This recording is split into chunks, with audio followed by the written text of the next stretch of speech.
Hello, everyone. Thank you for joining us for this 13 Plus FastCast. I'm Carson Courier. We do want to begin with new details to a breaking news story we first brought you last night. We now know that a federal agent was shot in a drive-by shooting in Tucson. We do want to show you some video from last night, the scene there. You can see here that there's lots of law enforcement on the corner, really in front of this 7-Eleven. Now, the Department of Homeland Security says this is where an agent was wounded in that drive-by shooting. This happened near 29th and Columbus at a 7-Eleven convenience store. Investigators say the suspect fled and no one is in custody in connection to this at this moment. The agent sustained non-life-threatening injuries, according to the FBI. The agent was shot in the arm and was treated and released from the hospital. They are now investigating this case. Of course, once we learn more, we'll update you right here on 13 Plus, as well as on air and online. Now we want to show you a live look to the Capitol following that vote for House Speaker. We now know that no one was elected here. A candidate needed 217 votes, and neither really came close to that. So we do know that Hakeem Jeffries, he received 212 votes, the same as yesterday during that first vote for Speaker. Jim Jordan, though, representing the Republicans, he received 199. He lost one vote since yesterday. A candidate, again, needs 217 votes to win.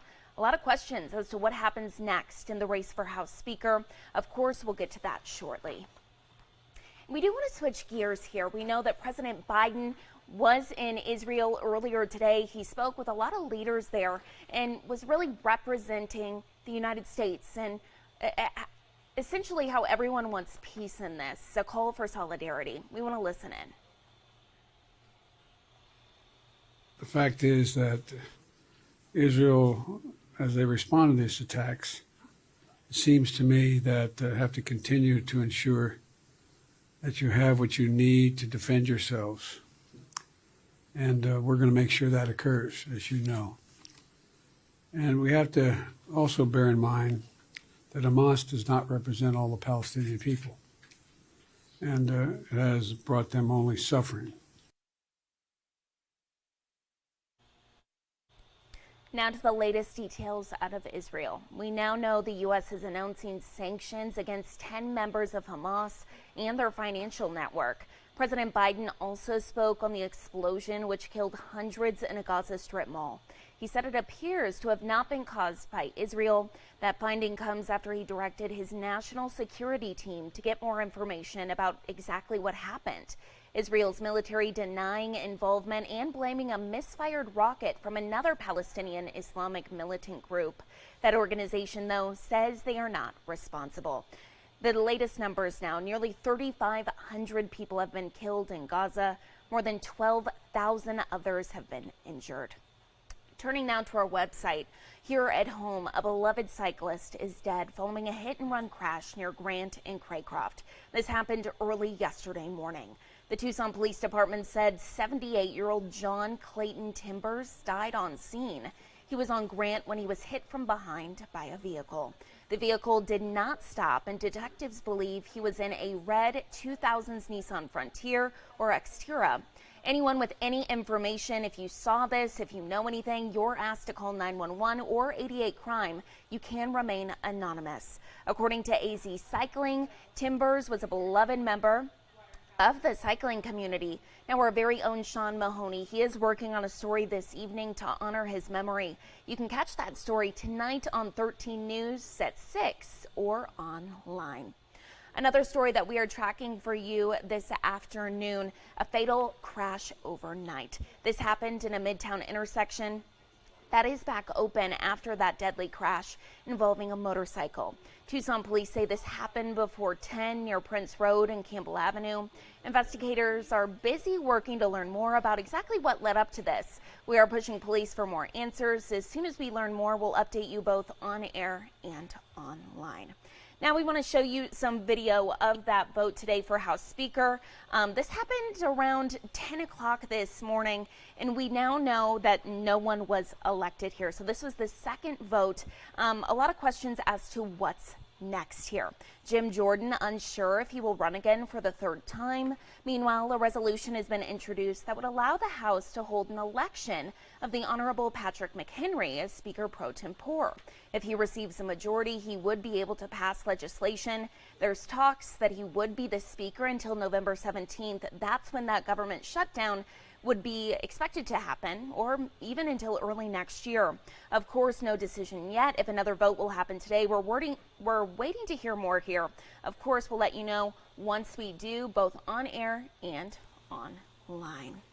And we want to turn now to a national story. Our very own Emily Miranda joining us here. So we got new details today as to exactly how Natalie Holloway died. This was a huge news story when it broke. She was in Aruba. This happened in 2005. And so, Emily, tell us what we're learning. Yeah, well, Carson, this morning, Jordan Vandersloot admitted to killing her and disposing of her remains. He made the confession when he pleaded guilty to charges of extortion and wire fraud in connection with the teen's remains. Vandersloot was the prime suspect in Holloway's disappearance. Her body was never found, and she was declared legally dead in 2012. According to a transcript of his confession, Vandersloot kicked Holloway in the head after she kicked him while trying to stop his sexual advances. The transcript states Vandersloot believed she was unconscious and then killed her with a cinder block. Vandersloot stated he decided to take her into the ocean to, quote, push her off. Her mother, Beth, spoke at a press conference after the hearing and says her nightmare is now over. I got the answer I've been searching for the past 18 years. Joran Vandersloot's confession means we have finally reached the end of our never-ending nightmare. And for me, reaching the end of the nightmare, being over, is better than closure. It feels victorious. I feel like you finally begin to transition from the victim to the victor, and it begins to make the pain and suffering feel somewhat less intense because you are here. You are at this point in the pinnacle of the journey, and you've gotten justice and you've gotten the answers you've been so desperately seeking. So it felt victorious. He has been sentenced to 20 years in prison. He is currently serving a 28-year sentence in Peru for the 2010 murder of Stephanie Flores. These two sentences will run together. Okay. Thank you so much, Emily. We want to turn now to another story here at home. A lot of you even calling our newsroom asking about what the heck is the smoke that you're seeing in the sky? You smell smoke outside? Well, we have an answer for you. So today, Tucson Fire Department was doing its annual controlled burn at Sweetwater Wetlands Park. We know that this happens every single year. Tucson Fire is out there making sure nothing gets out of hand here. Crews say this helps lower the number of mosquitoes and also lowers the wildfire risk by clearing out dead brush. It's also good wildfire training for firefighters. You see them right there on your screen. The burn is now over. It happened earlier this morning, but of course some of that smoke still lingering in the air. The park will be closed today and tomorrow. And our very own meteorologist Corey Kowitz joining us. Hello, Corey. Hello. And so tell us a little bit about the conditions today. So we just saw that there was that burn there, really no wind conditions that can get that out of hand. A great day for it. Yeah, I suppose so. I mean, you could obviously pick better days in terms of it not spreading. Yeah. Hey, listen, no rain, right, but no wind to make it spread. Exactly. So in a way, yeah, I suppose Okay. it is a good day for it. So we don't really have any wildfire risks right now. It's not quite dry. It's not quite windy enough. It is quite hot enough. And it doesn't feel like fall either. Carson, it doesn't not just feel like fall. It feels like we're in the heat of summer. It's awful. It really is remarkable, the heat we're getting. Unprecedented, historic, record-breaking. All those words would be appropriate to describe what's been going on. Let's just take a look now at the October temperatures we've had in the past. We started off average to a little bit cool, but ever since that day, we've had 11 out of 13 days being above average. We've had 2 days that have tied record temperatures, and that Monday, 16th, 101, that ties the record for the latest triple-digit day ever on record. So look, this is where we stand right now with that triple-digit day that we saw 2 days ago on Monday, October 16th. That is a three-way tie now with 91, 20, 20 for the latest triple-digit days ever. And you can see there's some of them at October 16th. For some reason, they like to have that day be the last day there because, there's a big jump, right? You have to go 7 days before for the second place, 1996. But, yeah, it's only happened 3 times, guys, that it's ever been this hot this late in the year. So you may be wondering, are we done with it? Well, let's just put this in perspective. The average last triple-digit day is on September 24th. That is nearly a month before what we are right now in the calendar. 2022, our last triple-digit day was around that date, the 25th of September. And the latest triple-digit day is, like I said, October 16th. We're now in a 3-way tie for that. And, yeah, our last triple-digit day, obviously, was on October 16th. So what do we have today? We didn't get the triple digits yesterday. We got 96 in Tucson. But today, a similar story of what we had yesterday. We're expecting temperatures maybe to be a couple degrees hotter than what you're seeing as your current temps right now in and around the region. 95 in Tucson. The only triple-digit spot is Sells to our west at 100. 98 in Ajo, 98 in Phoenix. You can see areas Tucson and west are very, very toasty once again, and toasty in areas to our east. 89 Douglas, 90 in Safford. That is a lot hotter than you normally see this time of the year and a lot hotter than you would like to be. So, yeah, sticking in the mid to high 90s through about 4 o'clock. Then around 6 o'clock at that sunset, we'll dip down to the lower 90s, then the mid 80s by 8 o'clock. And it takes, unfortunately, till about 10 o'clock before we can really break below the 90 or 80 degree marker with clouds remaining clear. And tomorrow, really a similar story. We have 98. We have a lot of models saying maybe 100 degrees again. We're going with 98 though, but other areas to our west, we have a little bit more confidence in them reaching the triple digit mark. A place like Sells, Casa Grande, Phoenix, Ajo, all expected to get there. And to our east, well above average, 86 Bisbee, 91 Sierra Vista, 97 Nogales, 90 Wilcox, 94 in Safford. So please take precautions. I know it's October, but this heat does not feel like October. Treat it like it's the summer in terms of the heat. Try to limit your outdoor activities during the heat of the day. If you're going to do it during the heat of the day, please drink extra water. Take frequent breaks.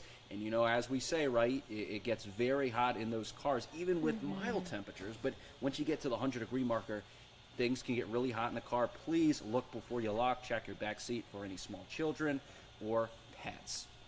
And overall, guys, we need to take it seriously. Heat is, unfortunately, the number one killer. That's why I'm telling you about this, to take it seriously. It's not as flashy as a weather event as something like, say, a tornado or a hurricane, but it kills by far the most people. So here, if you're in the Tucson area, you're having trouble finding ways to cool down during this, here are the 6 locations for Tucson's cooling centers in and around town. I'll keep that up for a few more seconds. If you want to take a screenshot, you want to take a picture, that is good. You want to send that to people that you think may need it. There it is. And overall, guys, yeah, it's going to remain well above average. So our average is 86, 84, Carson, 100 degrees. That would make us nearly 15, about 15 degrees above average, 96, 94. But look at that. Hey, how about the right side of that graphic?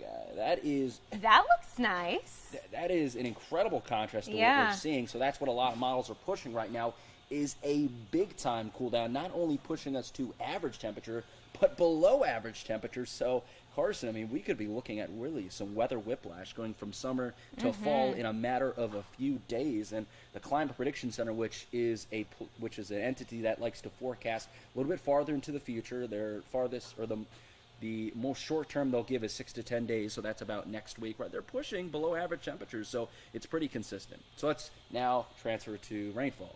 Actually, the rainfall, we saw a lot of spots getting some rainfall yesterday, almost like a monsoon day in terms of those storms.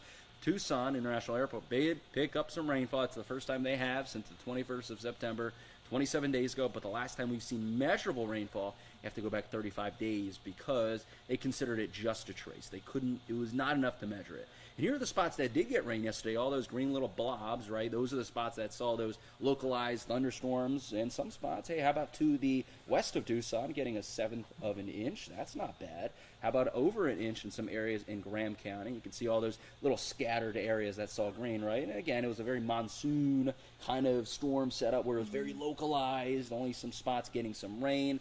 But today, a very different story, right? We're not seeing much out there like what we saw yesterday. Really a clean slate in terms of not only just no rain, but no clouds. And we zoom it out, right? Not seeing much overall. We're just seeing some sputtering showers south of the international border. But overall, the western half of the U.S. is looking clear.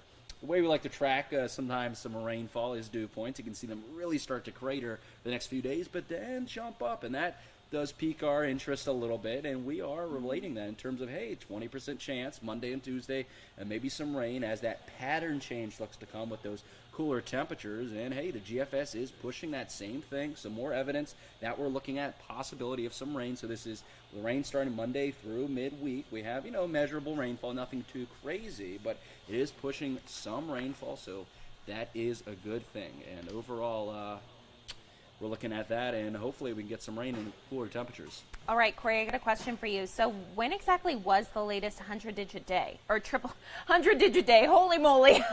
We don't want that. A triple-digit day in October. The latest, what was it? Triple-digit day? Yeah, will that be the latest one? So if we are able to get that, it would be the latest. Wow. Because October 16th was the latest. We just tied it, so Oh my goodness. It's a possibility. We're forecasting 100 on Friday. Yeah. We'll see what happens.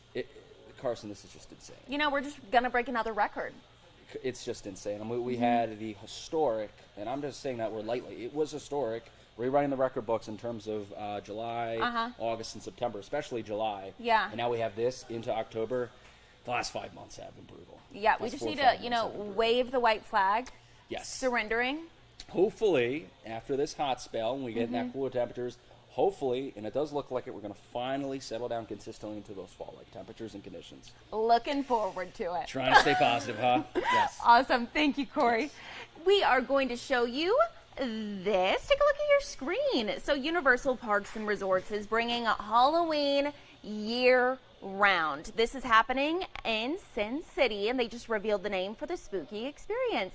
Get ready for Universal Horror Unleashed. The company first announced the concept for the permanent entertainment experience in Las Vegas earlier this year. Universal Horror Unleashed will feature classic horror characters such as Frankenstein, Dracula, and the Mummy. It will also be surrounded by haunting-themed bars and eateries by night. Super fun. I don't think there's anything like that really anywhere in the United States. So a lot to look forward to there. The experience will be located at the city's immersive Area 15 Entertainment District, but no opening date quite yet. We are still waiting for that to be announced. The concept marks the first time Universal has created a permanent horror experience beyond its theme park. So super cool, definitely great for the holiday season.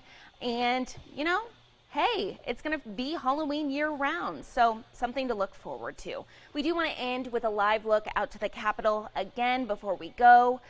No speaker has been elected after a second vote. A lot of chaos happening in Washington, D.C. We do now know that Jim Jordan, he is going again for that third time, that third vote. So we're just waiting to figure out when that vote is going to be. The chamber is unable to consider legislation such as passing additional military aid to Israel or government funding with the threat of a shutdown just months away. We've been talking about that. So we are tracking Washington, D.C. closely for you. Of course, if we hear anything new just within the coming hours, it'll be on our 13 Plus FastCast at 7:30. Thank you all so much for watching and have a great day.